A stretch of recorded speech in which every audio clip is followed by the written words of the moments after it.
Welcome to another episode of our mini podcast, I Built a Company That Makes a Difference by B1. Here we talk to founders of sustainable businesses to get their takes on how and why they started their companies and the lessons that they've learned along the way. Nora Schaper is here with me today. She's the co-founder of HiBAR, the makers of beauty and personal care products that are soap and plastic free. And Nora, when we get into the conversation, I'm going to ask you about soap. Plastic is an obvious one. Soap, I'm going to ask you about. So their products include face washes, shampoos and conditioners, and deodorants, all for different skin and hair types that come in bar form, eliminating the need for plastic containers altogether. They've even developed 100% plastic-free packaging. Nora, welcome to the show.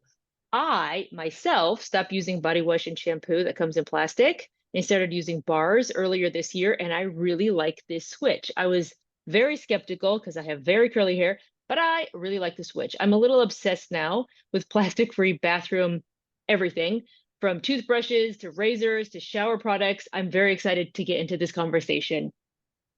Thank you. Thanks for letting me be here. My name is Nora, and like you said, I'm the co-founder of HiBAR. Awesome. Let's start how we always start, which is, can you tell us a little bit about yourself? Sure. Um, a little bit about myself. I'm a mom of two kids, which is part of why I got into this whole business. They're, grown-ups now and actually helping work for us. I live in Minnesota. I'm a big outdoor fan. And I've been making my own personal care products since 1998 in order to eliminate plastic. So I just started making my own products to figure out a way to eliminate the plastic bottle. You have been making your own. Wait, how did you start doing that? And what did you start with? Did you start kind of with soaps, like the I majority of did. us do? Yeah. Yes, exactly. Soaps and bath bombs is where I started. And that was, I actually started a previous business prior to this, where we mostly sold, locally in Minnesota and a little bit regionally in natural food markets and farmers markets, and, got to start doing events and stuff in town in Minneapolis. Okay. And you said what year was that? This is a while ago, you said. 1998. 1998. Is that how HiBAR started, or is that a prequel to HiBAR? The prequel to HiBAR. And we started it. HiBAR luckily lucked into our studio. We had a basement studio, and we started HiBAR down in our basement studio because we had a previous business going out of there. But when we started HiBAR, we brought in partner. And so in order to do that, I sold my last business and created a new business and really just focused on starting with hair care. And that HiBAR was developed all about eliminating plastic waste and inspiring people to do things differently. So this is your second venture, or is this like this is many ventures down the road? I'd call it my second venture. My husband I call him a serial entrepreneur, and he's been my partner in both of these businesses. And he also has had other businesses that I've helped, but they've been his. So between the two of us, this is our second, real business in personal care. So then when you looked at this at the beginning of HiBAR, you looked at this market, personal need that you were like, okay, this is the market here. What year was it? And did you look at it and you say, you know what, this is something. There's a niche here. There's a gap in the market. Let's fill it now.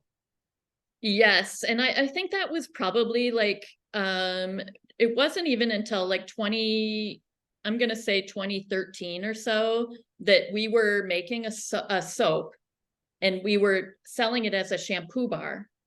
And at that time, we realized, what the heck? Why does shampoo come in a bottle? Like, hey, we can make this and it doesn't need a bottle. What I've learned since then is, that soap is not good for hair. Like, it works on some hair types, but soap and shampoo are actually different pH. And at the time that it was actually my husband that kept trying to convince me, you know, soap and shampoo aren't the same thing. And I'd look at him and I'm like, well, that doesn't make sense, because isn't soap in shampoo? And he explained to me that a surfactant is in both, and a surfactant releases dirt, but soap is different than shampoo just because it's more gentle. Shampoo is more gentle than soap. Soap is created with lye, which is a really hot, active ingredient. And so when you add things to create soap, you add fats, but the heat of the lye kind of eliminates the benefits that are in those oils. And so a shampoo with a lower pH can actually incorporate different oils without eliminating the need for, or without eliminating the oils and the benefits that you're getting from those ingredients. So the stereotype is that men use like one product in the bathroom, in the shower for everything. But in this case, it was your husband who was trying to tell you, actually, no, these are completely separate things and they need to be developed differently and they serve different purposes. And he was the one who knew that already. Yes. And, you know, I attribute that to, because my husband is, he's a rule breaker, and he just doesn't, you know, he gets really into the research and the data. And at that time, you know, this was before, like now there's a lot more ingredients. Like you can take coconut and turn it into a bunch of different ingredients. Back when we were making soap, you know, those ingredients weren't even available. And so it really wasn't until those ingredients started coming out and we were, you know, making products and developing mostly bath bombs. But so we were always scouring, like, okay, what kind of ingredients are out there, and what's gentle and what's natural, and how can we incorporate this into our product? And so he discovered like a form of coconut that is a cleanser. And he was like, well, this is really cool. But honestly, what was getting him most interested was a solid conditioner, because you can't make that, you know, from a soap. And so he was really figuring that out, and that was what he wanted to launch with. And that's really beneficial to HiBAR, because the conditioner is really what delivers the best benefits. The soap or the shampoo is really just to clean your hair, but the conditioner leaves all the benefits in your hair. So that is the thing that's what I resisted for the longest in my own personal switch. Is like, okay, I've got this like mixed girl, curly hair. There's absolutely no way that I'm going to find a conditioner that works for my hair or does what it needs to in a bar form like that. Doesn't even seem like I need the goopiest, oiliest oil ever. And so a bar, what the heck? But I have dabbled and I think it's going to be tough to go back. I mean, I still use separate oils for oiling my hair, but in the shower, I think I can say at this point that I'm pretty much sold on conditioner bars. But that was So my biggest holdup. one thing that we learned that we didn't know when we set out, because we set out on a mission, you know, to inspire less single-use plastic. And how we did that was eliminating water from a salon quality shampoo formula. So we'd look at the ingredient deck and we'd be like, okay, well, water's 80%. Right. So when we took the water out and created and formulated a new product, that's 100% effective ingredient that you're applying directly to your hair. And we learned, you know, from reviews that like, this is better. This actually improves hair health. It actually you can direct it to the ends of your hair where conditioner is needed most. You know, you can really, really fix your hair with a bar way more easily than you can with a watered down bottle of product. That's really interesting. You're right. It's like, yeah, any conditioner, the first ingredient is water. So that makes perfect sense. I didn't even think about that. That makes a lot of sense. It does. It's like, and we realized, you know, shampoo and conditioner was created before there was running water in people's homes. And so, you have water in your shower. So people just buy it in a bottle because that's what they've always done. They don't know a different way. So when we created this, we were like, wow, well, and it's so much lighter to ship. The way we can box our products. I don't know if you've seen our box, and I know this isn't going to be visual, but we designed our box to ship without filler. So I'll just show you real quick. So they're like little triangle boxes So what that, Nora is showing is like the cutest little packaging that's in a tray. It looks like tea. It looks like loose, how you would package loose leaf tea. in the packaging, this is one of the things that took us the longest time to create because we didn't want to be confused as a soap. We Uh-huh. knew we were going to go on shelf next to a plastic bottle, or we wanted to be. And so we designed our package on the vertical to sit next to a plastic bottle. So the consumer would have a real choice, plastic or plastic free. And so that was really where we were going with this. But it does, fit perfectly Yeah. into a little ship box. And then we use the mailing label to close the box. And there's, no waste at all. We actually modified our box sealer too in the office. So we're distributed, quite a bit. And so we do a lot of boxes around here. And we modified our box shipper to accommodate water activated tape so that we don't use any plastic tape. And then we Wow. also modified our pallet wrapper to accommodate a biodegradable pallet wrap. So we don't ship any plastic. There's none of that happening at our company. And that must, okay. So obviously when you started, that was not an option to have 100% plastic free. What was the journey like to get to 100% plastic free? Were you adamant about that from the beginning? A lot of these things that you just talked about were not available until very recently. So what Right. was that like? Was it like, okay, when something is available, all right, we're just going to pay the premium because this is just expensive, but this is our mission. That's exactly it. Like we know that well, it's not only the consumer that can see through that, but it's really our mission. We're trying to eliminate plastic, and so we can't contradict that with adding plastic. We just knew that that is so against what we're trying to do here. So we just plugged away at stuff until we figured out a way to do it differently. And one of our partners had a previous manufacturing business. And so he really knew about, equipment and how to work with equipment. He actually invented, it was pet food, but he invented a process for raw food, raw pet food, raw meat that was freeze dried. And then the dogs would get all the vitamins from the pet food. And so he just knew, like how to efficiencies and assembly line and how to modify equipment. And then my husband he's like I said, he's a rule breaker, and he can fix things and he can do things. And the two of them would just like figure out how to make it work better. And that continues, but now we have 25 employees, and the employees are even motivated to like, hey, how can we do this better? How can we eliminate this package? How can we improve the process?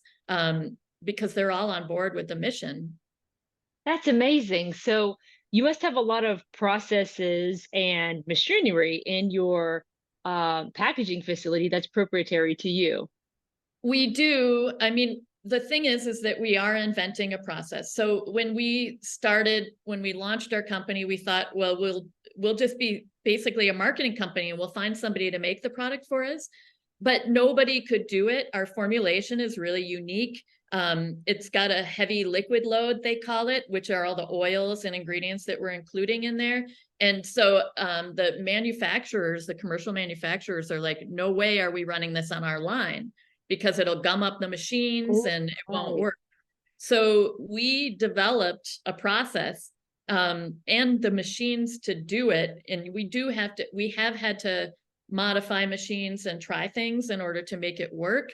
My husband is also a ceramic artist. And so Ah, there's a machine called a pug mill that okay. reconstitutes clay. And Okay. we thought, well, maybe that'll work, because you know, you add the ingredients in a hopper and it chops it all up. And then for clay, you add water and then it extrudes it and you get like a plug. And we thought that would work. It didn't work. But it led us in the right direction. And so we looked at, you know, once we could afford it, we basically did it by hand manually until we could figure it out. And then now we have a big extruder that is made for sausage that we've, you know, modified a little bit to work with our formulas, and we use that.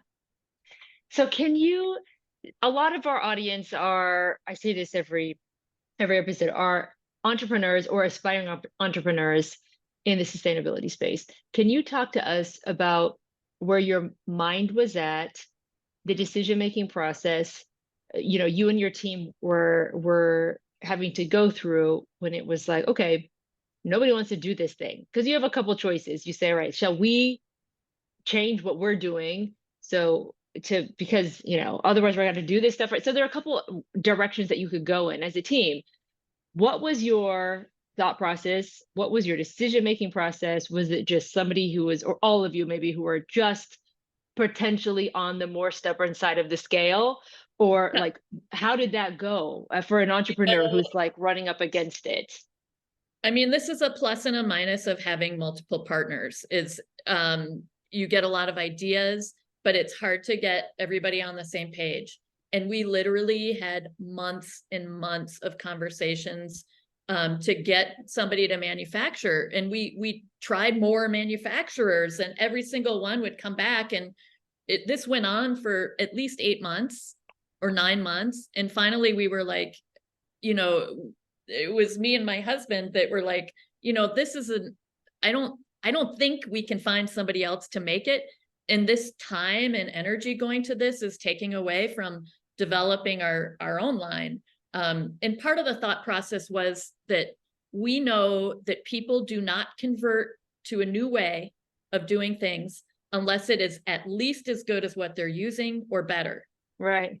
So we knew we cannot compromise on this formula because it won't convert. You know, we knew our formula, and we still know our formula is one of the best or the best out there. We think it's the best out there. Most of the other brands that are doing this are using a pellet and are going to these commercial manufacturers, and they just can't get the performance that we can because we're making it ourselves. So we knew, you know, that's a priority for us because it's about the mission, and we use the mission to like filter all of our decisions. Is this on mission or is this off mission? And Amazon is a great example of that. So we are completely challenged on Amazon because we have third-party resellers. And when we started on Amazon, we were not going to go prime because they ship in plastic mailers, and that's counter to our mission. So we were fulfilled by merchant, which means you don't get the featured offer, the buy box, your advertising doesn't work. And the resellers were available in distribution. They're buying our product from a distributor, selling it on Amazon, not even taking possession, and they don't care about the plastic mailer. They just care about the dollar. So we finally got into a program through Amazon called Ship in Own Container, SIOC, and we package everything here and we ship it to the Amazon warehouse in our boxes, and so they can ship it out without plastic.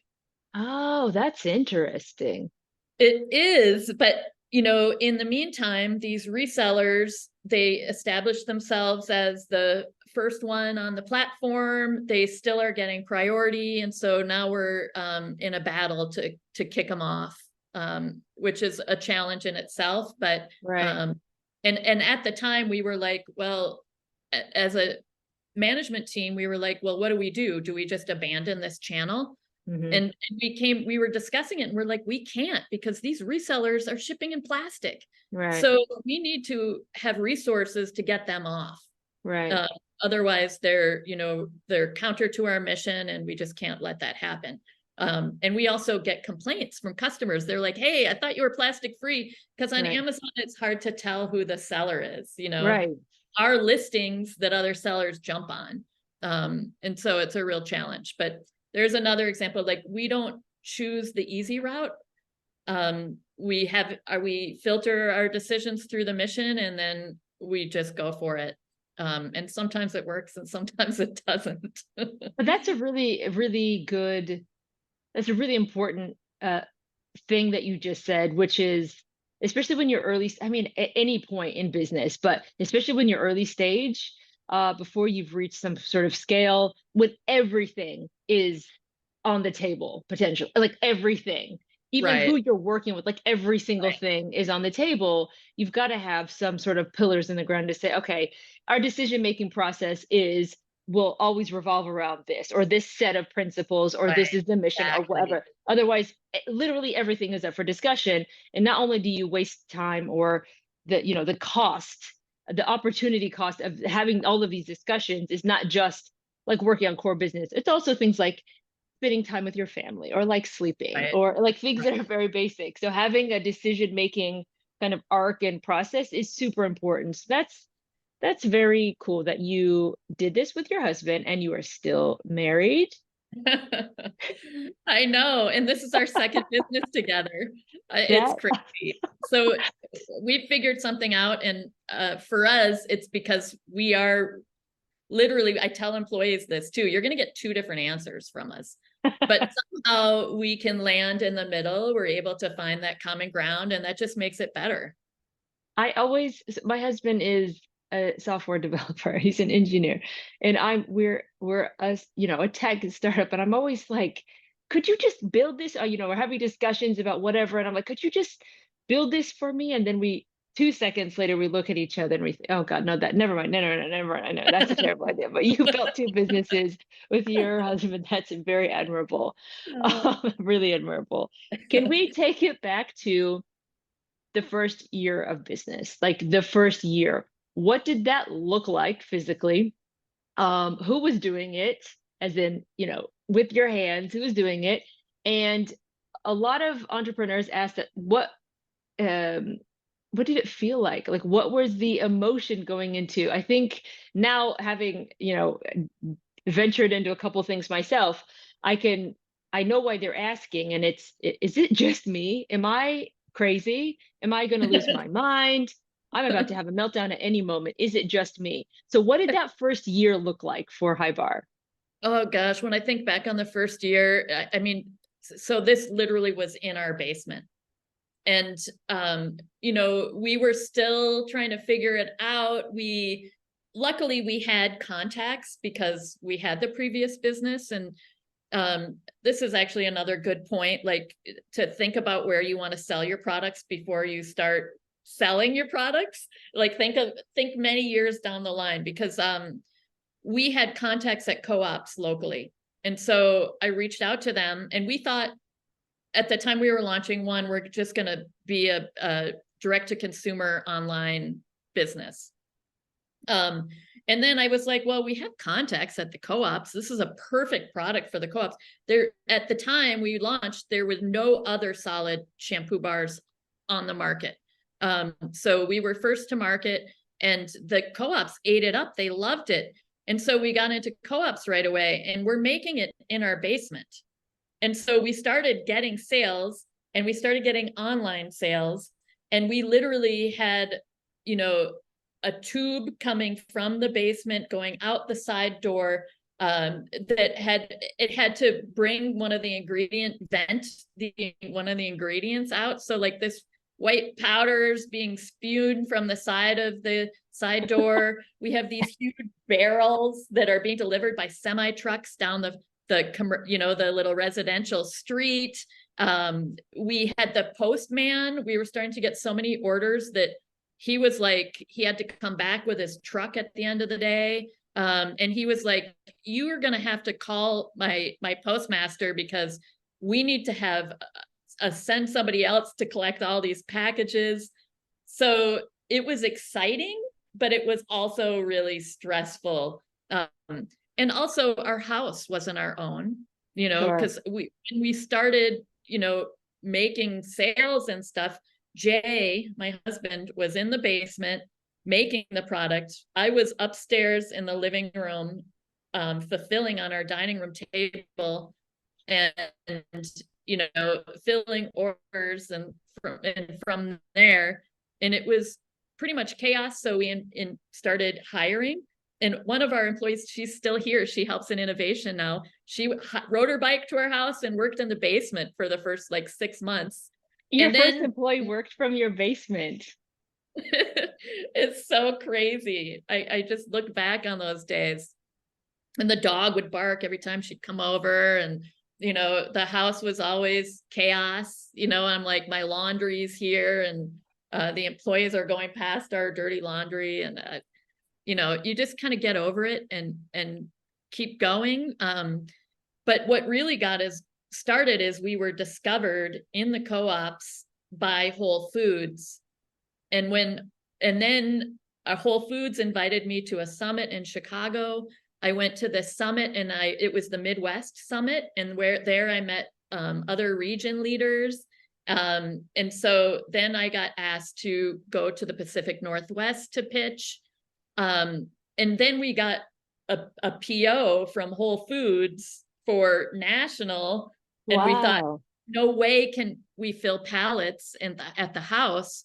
And so in the building we're in, we got a temporary space upstairs. It didn't have electricity. It didn't have running water. And we just set up in this huge space, brought in those construction lamps, put up a big piece of like a tarp that would cover where our mixer was, so that powder wouldn't come out into the rest of the space. And we started like making products and filling pallets in this empty space.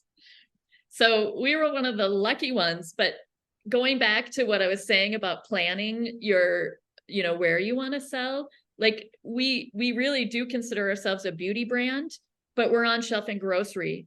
So we can't really get on shelf in a Sephora or an Ulta because of channel conflict. And we wish we would have like kind of thought that through more back in the day, because the grocery channel is really low margin, Right. but it's great awareness. I mean, our brand has done really well in grocery, and so we're on probably 10,000 retail locations in the U.S. Holy moly. So from beginning to end, was there ever a down period, or has it just Oh, been pretty yes. much? Yeah, okay. No. Tell me about that. Well, COVID hit. We were Yeah. pursuing a lot of salons and getting a lot of traction in salons, and then our whole sales list for salons, basically disintegrated. We had some supply chain challenges. Luckily, we'd already been in business, and so we had some priority. So there were a couple of times we had to order, really expensive ingredients from somewhere else just to get by. We did get into the Kroger Oh, account, which was huge for us. And we hustled and we built up our staff. And then 9 months later, we're discontinued my from gosh. Kroger. And so we totally had to pare back. And that was in 2021. And so we really spent, actually in 2022 was when we were discontinued. And so that year was, a really hard year for us. When you get, there's so many things I wish I would have done differently with the Kroger relationship, but basically we had to learn the hard lesson. You have to buy the product back. We barely made it through that. But here we are, we're still plugging away. So yeah, we've definitely, it's up and down. And we don't get paid very well. So it's really hard to make it work. Yeah. Pretty much all the employees are paid more than we are, because that's the only way we can make the business keep going. And so, as an entrepreneur, it's like, you have to really be motivated. I think that business success is really based on the scrappiness of these entrepreneurs. You have to have the sea legs. You have to really want it, because it's really stressful and hard. Yeah. I Really think, letting people go and layoffs, like, oh, that's gosh, awful. It's awful. I hear a lot of, um, folks, especially direct to consume, anybody who has a physical good. Um, COVID, I think there'll be a lot of uh, unpacking of trauma in the retail space for years to come, Mhm, following COVID, and then for anybody else who was kind of early stage, not bootstrap, but venture backed. This year, 2023, there will be a lot of residual trauma mhm, for entrepreneurs following this year as well. mhm. It's been an insane, since 2021, it's just been an insane 2020. I mean, it's crazy. So you're right. It's um it's about staying in the game. Yeah. My And goodness. doing the hard things to stay in the game. I mean, for us, it's we really want to eliminate plastic, and to do that, we have to stay in business. So Yeah. we really care about all of our employees, and it's just really, really hard. But here we are. We've made it. I feel like, I should probably knock on some wood, but I feel like we're in a pretty good place right now, and ready to like tackle 2024. But we again are lucky that we're omni-channel, because it's like people that you hear, oh, they're not in stores anymore. Now they're back online. Oh no, they're not online. They're back in stores. And um really, we don't know what the consumers are doing. They're both places, is Right. what it boils down to. And so you really have to be where you can get the consumer. It's so this is my next little area that I want to get into, which is marketing and distribution. And how did you develop an omni-channel strategy? Did you have was it by accident? Did you have the forethought and foresight to say, all right, we need to be in a lot of places. We need to talk to, engage with, reach our customers however they want to interact and engage with us. And then how do you market? What percentage of your time and staff is spent on marketing direct to consumer? So, unfortunately, marketing was one of the places that we had to take a hit when we had to cut back. And so we've brought all of our marketing capabilities in-house, which is to say we're really not good at it. I mean, we do some things well, but we just don't have enough bodies to really, do marketing the way it should be done, honestly. Like in these times, it's really hard to market, because you, especially for a small company, so we need a return on every spend. And so we're watching, if it's like we're watching our ROAS, which I know isn't necessarily the best number to watch, but it's what we can afford to do. And so it's limited what you can do with, a small budget. Um, we really look, I don't really like the influencer thing that feels fake to me. We really want authentic. And so, we really just try to get as much product out to people like that are interested in sharing about it. And we're really looking to just build our fans with our marketing dollar. So our challenge right now too is to get, we have a really great return purchase rate, but we need to expand, the pie basically. So that's where we're being challenged right now, and we're experimenting with a few things, but again, it's like to be consistent and have a lot of content. I don't think we don't really have the tools and everything we need right now to be It's able to do it. I'm a forever marketer, even in, since I've moved on to general management, but I'm a forever marketer. And one, I think it's like it's super tough. You could make marketing as complex as anything. I mean, you could make it super, super complex, it could be super data driven. So yes, like what are the metrics that you look at? And ROI is just like one that's in and out, and it's easy to do. And similarly, marketing teams can be as complex with data science arms on it. Like it could be as complex as you want to make it. And it's really, really tough for smaller businesses to compete. Like how can you create content all day every, like how do you do this? Right. It's a super challenge. We hear this from all of the brands that we talk to basically. It is. It is. And, you know, for us, we're making the product and we're, you know, we're all wearing a lot of hats, and just keeping the lights on is enough work. So, you know, I think that we're interested in potentially in 2024 finding funding to spend on marketing. But, you know, like you said, like the environment for finding funding is really challenging right now. And especially for a business our size. So I hear quite a bit like, if you're newer and you're at $3 million, maybe you could do it. If we're in business 5 years, so we're considered, you know, a little older, and we're at $4 million in revenue a year, like they don't look at you till you're at 5. You know, it's like, oh, how are we going to get there? So, you know, it is challenging to find an investor as well. And yeah, so we have another challenge ahead of us in that realm. Yay, it's no shortage of challenges. It seems like with every heartbeat, it's like, oh goodness, another thing I didn't even think of. Okay, Yeah. another another thing. This is so fun, entrepreneurship, and it is, of course. But yeah, definitely. You said sea legs, and it's like, yes, Yeah. for sure.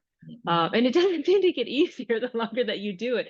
The challenge is just morph and change. I think you're right, you know, but I really, at the same time, I can't imagine doing anything else. It's one of those catch-22s, I guess. You know, I did work a corporate job and I liked it. And you know, I could do that. But at the same time, it was like, why, this isn't making a difference.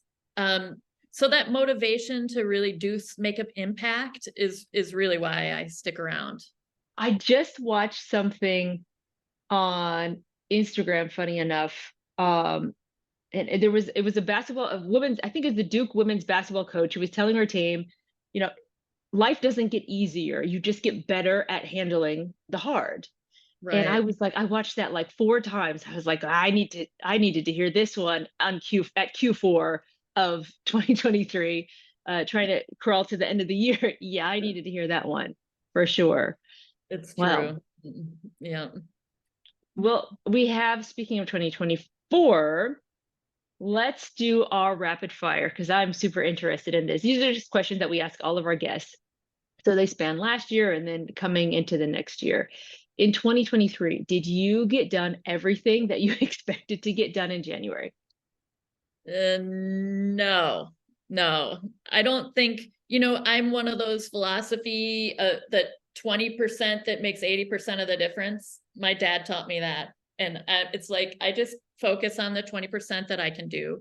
And they're the priorities, you know, so you have to know what your priorities are. And we use, in our business, we use the traction model, which is a entrepreneurial operating system. And basically you determine what your priorities are at the beginning of the year.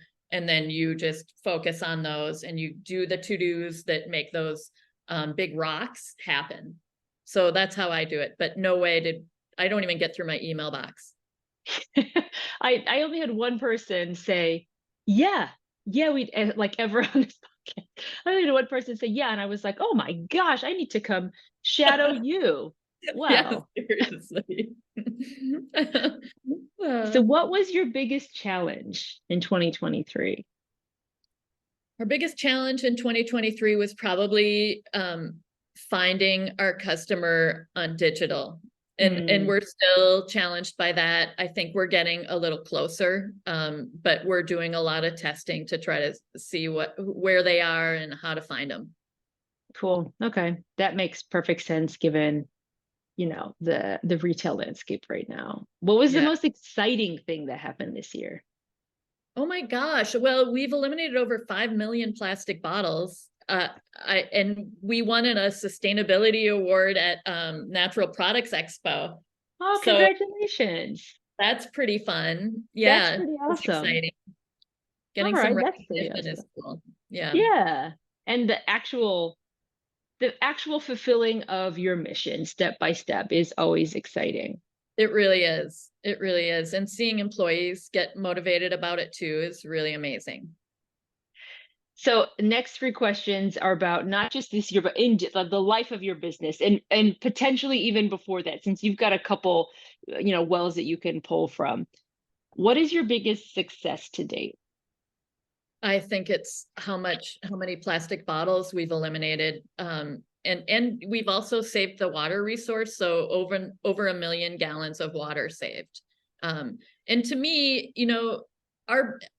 to make sustainable changes happen in the world, it really has to be at a mass level.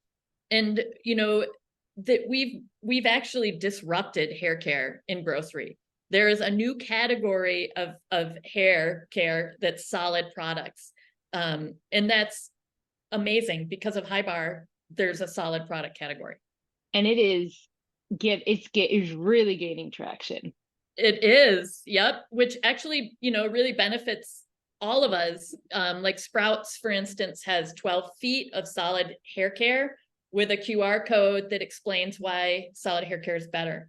So they're helping educate the consumer about this. And honestly, young people already get it, but it really helps to be and to have a grocery store help, explain why it's better way.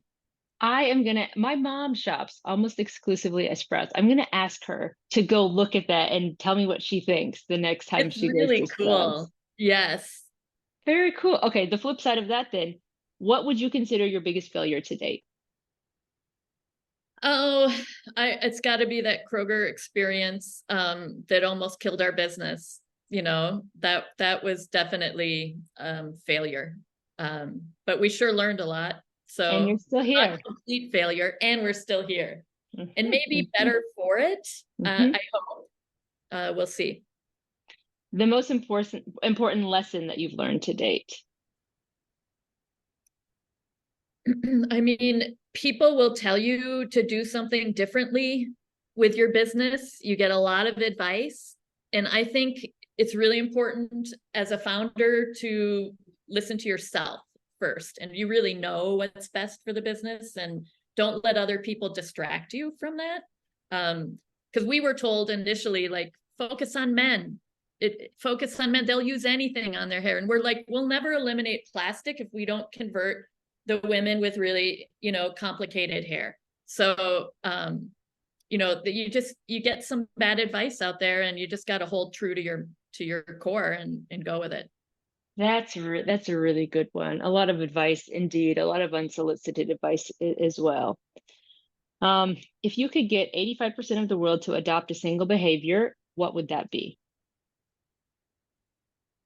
Probably converting to a solid waterless product, for sure. And the more people that do it, the more people get on board, and tell all your friends. It's like there is a better way, and people just need to try it, and then they're converted. Yes. All right. And I mean, I would just add, I know any bar, like dishwashing soap and Great. conditioners, and you said deodorant. Mhm. There is just starting with one, because it is a change. It is a change. It doesn't look the same. It doesn't feel the same. It is a change. But yeah, starting with one makes perfect sense. Exactly. Yeah. Yeah. And then Make one where? change, Hmm. just try it. Hmm. Where can we find you online, in real life, in which grocery stores? Um, I'd say, online at hellohibar.com. And that's where you'll get the biggest selection of all our products. We're also, nationwide in Whole Foods, and we're actually at REI, oh, oh my as gosh! I well. just went. I just did a huge shop at REI. Oh, you did. They're Oh, that's bringing our amazing. I deodorant love. in Oh, great! starting I in love those January. guys. And they Amazing. have our hair care, and they're an amazing company, and they have a little bit of a different retail model where they do planned demand. They buy for the whole year at the beginning of the year, and then if there's inventory left towards the end of the year, they move it to the other stores. But they're an excellent citizen of the environment and of business. They're really nice to work with. I love that. And I love that our brand can be seen in places like that too. Like that's one of the benefits of being a sustainable brand is the channels open up for you. Like we're in eco refill stores, we're in salons, we're in REI and camping outdoor stores, we're in grocery stores. It's a really cool aspect of being a sustainable brand. That's awesome. And that's the end of my question. I mean, that's certainly not the end of my questions. I'm going to stay in touch because I have a lot of questions, but that's the end of the podcast questions. I think this episode will get a lot of write-in questions, so I will forward Great. those on to you as well. I Nora, love that. thank you so much for stopping by and talking about HiBAR. I'm Well, thank probably you going to so place an much order. for furthering, the mission forward and for all you're doing out there. It's really important. You're the way the word gets out. So thank you. Awesome, we love it. Everyone in the audience, thank you so much, and we'll see you on B1.